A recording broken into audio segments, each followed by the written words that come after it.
Un misterioso virus arrasó con el mundo. Los infectados se volvieron sedientos de sangre y salvajes. Sin embargo, no perdieron su velocidad ni su conciencia. Ante una especie tan aterradora, la civilización humana estuvo al borde de la extinción. ¡Claro que sí! Rory fue una de las desafortunadas. Poco después del brote, su esposo fue infectado, y en un giro cruel, él incluso mordió a su única hija. Rory no tuvo más opción que acabar con las dos personas más importantes de su vida con sus propias manos. Los años pasaron en un abrir y cerrar de ojos, y el número de sobrevivientes se redujo cada vez más. Los restos de la antigua clase dominante formaron un grupo llamado GMT. Bajo la bandera de reconstruir la civilización humana, reclutaban sobrevivientes en masa, prometiendo protección armada y seguridad. Pero esas comodidades no eran gratuitas. Quien se unía debía obedecer las órdenes de la organización sin cuestionarlas. Era vender el alma y renunciar a la libertad. Aquellos que despertaban a la verdad e intentaban escapar de la organización no tenían segundas oportunidades. GMT enviaba cazadores para rastrearlos y eliminarlos. Oficialmente lo llamaban un juicio misericordioso. En realidad no era más que una fría y sangrienta ejecución. Dicen que el tiempo lo cura todo, pero para Rory la culpa nunca desapareció. Durante todos esos años vivió bajo el aplastante peso de la culpa, convencida de que había fallado al proteger a su hija. De no ser por la presencia constante de su suegro Otto, Rory quizá ya habría seguido a su hija a la tumba. Un día, Rory vagaba sola hasta la orilla del río. El paisaje familiar le trajo recuerdos de su hija perdida, pero cuando abrió los ojos, la sombra de la niña ya se había desvanecido. Ese fue el momento en que Rory finalmente se quebró. Con lágrimas silenciosas en los ojos, levantó su arma, lista para apretar el gatillo, y entonces un relincho agudo rompió el silencio. Rory giró la cabeza. Era un magnífico caballo castaño de pie junto al río. En su lomo, bien visible, estaba la marca de GMT. No muy lejos, un hombre yacía inconsciente y herido en el suelo. Una ola de inquietud inundó el corazón de Rory. Sabía muy bien lo peligroso que era GMT y su primer instinto fue alejarse.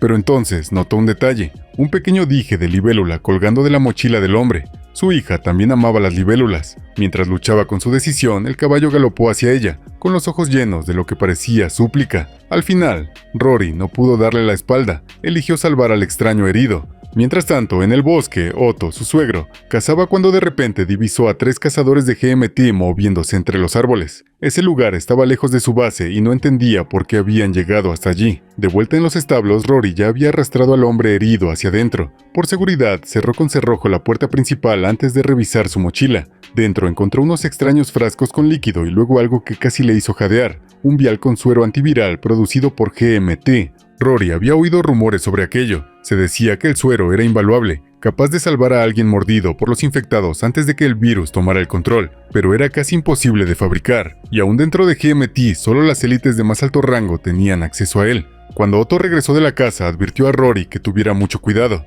La presencia de cazadores de GMT no era casualidad. Debían estar tras algo importante, quizá incluso reclutando nuevos sobrevivientes por la fuerza, pero Rory apenas lo escuchó.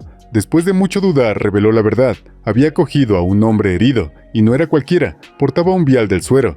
No tardaron en atar cabos. Los cazadores no estaban allí por casualidad, su objetivo era evidente. El hombre inconsciente bajo su cuidado había robado el suero a GMT. Otto estalló de ira, reprendió a Rory, furioso de que su decisión imprudente los hubiera arrastrado a un problema tan grave. Rory comprendió su error y aceptó a regañadientes que al amanecer echaría al extraño. El caballo castaño parecía entender cada palabra. Sacudía la cabeza una y otra vez, como suplicando que no abandonaran a su amo. Pero Otto no se conmovió. Salió del establo y le ordenó a Rory atrancar puertas y ventanas. La noche era cuando los infectados estaban más activos. Aunque habían discutido, Otto siguió haciendo lo que siempre hacía. Preparó la cena. La comida era cada vez más difícil de conseguir. Tras cazar todo el día, solo había logrado traer 2 conejos flacos. Rory no apreció lo valioso que era ese alimento. Se comportó como una princesa mimada. No probó bocado, se levantó de la mesa y volvió a su habitación. Allí abrazó el peluche que alguna vez perteneció a su hija, hundiéndose otra vez en los recuerdos de la vida perdida. Pasaron las horas y Rory no pudo dormir. En plena noche volvió al establo para revisar al herido, pero para su sorpresa ya estaba despierto. De inmediato, él se abalanzó hacia ella y le puso un dedo en los labios, pidiéndole silencio absoluto. Afuera, un infectado merodeaba. Al principio, ambos pensaron esperar a que se marchara, pero el caballo castaño relinchó de pánico y el zombi se abalanzó contra la puerta. El hombre reaccionó al instante, sujetando la manija para mantenerla cerrada. Rory intentó ayudar, pero el infectado logró atrapar su cuello con sus sucias manos. En ese segundo, el extraño tomó un rifle, apretó el gatillo y la criatura retrocedió tambaleante hacia la noche. Al asegurarse de que se había ido, el hombre giró exigiendo saber dónde estaba su mochila. Rory lo llevó a la sala, donde al fin vio lo que buscaba desesperadamente, el vial de suero antiviral. Al comprobar que seguía intacto, exhaló aliviado. Entonces se presentó. Su nombre era Noah, y no era miembro de GMT. Su hijo había sido mordido y sin otra esperanza, Noah fingió unirse a la organización. Bajo ese disfraz consiguió robar uno de sus tesoros más raros, el suero. Moralmente cuestionable, tal vez, pero era la única oportunidad de salvar a su hijo porque todos sabían la verdad. Los egoístas líderes de GMT jamás desperdiciarían la cura en un simple sobreviviente. Rory escuchó en silencio, sintiendo como un cuchillo giraba en su corazón. Si aquel suero hubiera existido cuando su hija fue mordida, todo habría sido distinto. Después de vendarlo rápidamente, Noah se mostró inquieto. No podía perder tiempo. Su hijo llevaba 2 días infectado y si el suero no llegaba pronto, se transformaría. Rory lo detuvo antes de que saliera corriendo. Le recordó que la noche pertenecía a los muertos vivientes. Si salía ahora, jamás volvería a ver a su hijo.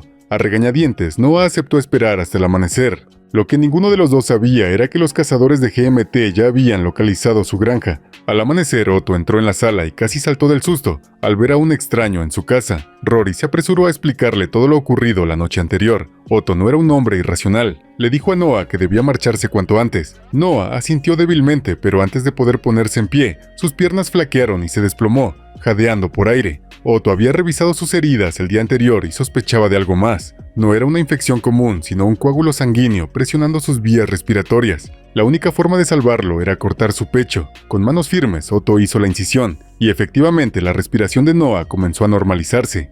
Aunque lo peor había pasado, Noah no estaba en condiciones de viajar. El corazón de Rory se retorcía. Cada hora que pasaba era una hora más en la que el hijo de Noah se acercaba a convertirse. En su mente no podía dejar de pensar.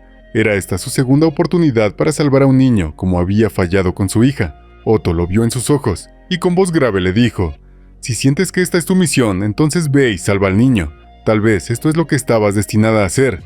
De pronto, una alarma aguda rompió el silencio. Los cazadores de GMT se acercaban. Otto no dudó. Con un empujón despertó a Noah y ordenó a Rory que lo llevara y escapara a caballo. Él se quedaría atrás para detener a los cazadores. Tras una apresurada despedida, Otto se armó hasta los dientes. Con pasos firmes salió hacia afuera. Calmo pero decidido, declaró que aquella era su tierra privada. El cazador líder sonrió con desprecio y respondió que, desde el fin del mundo, todas las propiedades pertenecían a GMT, pues ellos eran quienes mantenían el orden en medio del caos. Otto nunca pensó en convencerlos. Su único objetivo era ganar tiempo para Rory. Mantuvo la charla lo más que pudo, arrastrando cada segundo. Lo que no sabía era que uno de los cazadores ya se había deslizado hacia la parte trasera de la casa. Dentro, Rory y Noah se preparaban para huir cuando una sombra apareció en la habitación. Antes de que el cazador disparara, Noah lo sorprendió por detrás con un golpe brutal y jaló el gatillo primero. El disparo retumbó en la noche, desatando la batalla. Otto aprovechó la oportunidad y disparó, pero erró al líder. En ese instante, su ventaja desapareció.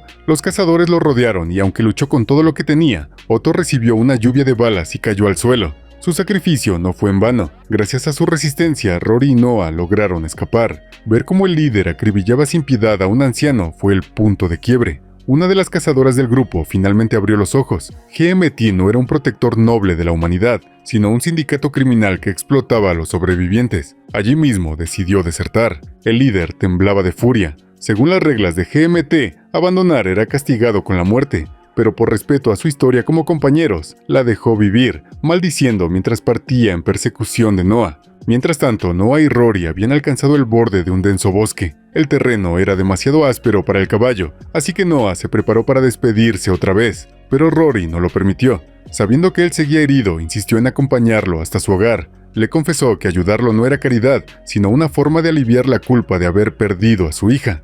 Noah cedió al fin. Sacó un pequeño vial de su mochila, explicando que era un preparado que podía confundir el olfato de los infectados. Pero antes de usarlo, un disparo resonó en el aire. El líder de los cazadores los había alcanzado. Noah tomó a Rory del brazo y corrieron más profundo en el bosque. El cazador los seguía a paso lento y calculado, como un depredador disfrutando de la caza. Noah sabía que solo había una salida. Alguien debía quedarse atrás. Le entregó el suero a Rory, suplicándole que lo llevara a su hijo a toda costa. Le recitó la dirección exacta, asegurándose de que ella la memorizara. Rory agarró la mochila y corrió hacia la oscuridad del bosque, mientras Noah se volvía para enfrentar al cazador. Pero Noah aún no había jugado su última carta. De su mochila sacó una jeringa con pura adrenalina, la última baza que había estado guardando. Cuando la sustancia recorrió sus venas, el hombre frágil y herido se transformó de golpe. Estalló en fuerza y velocidad.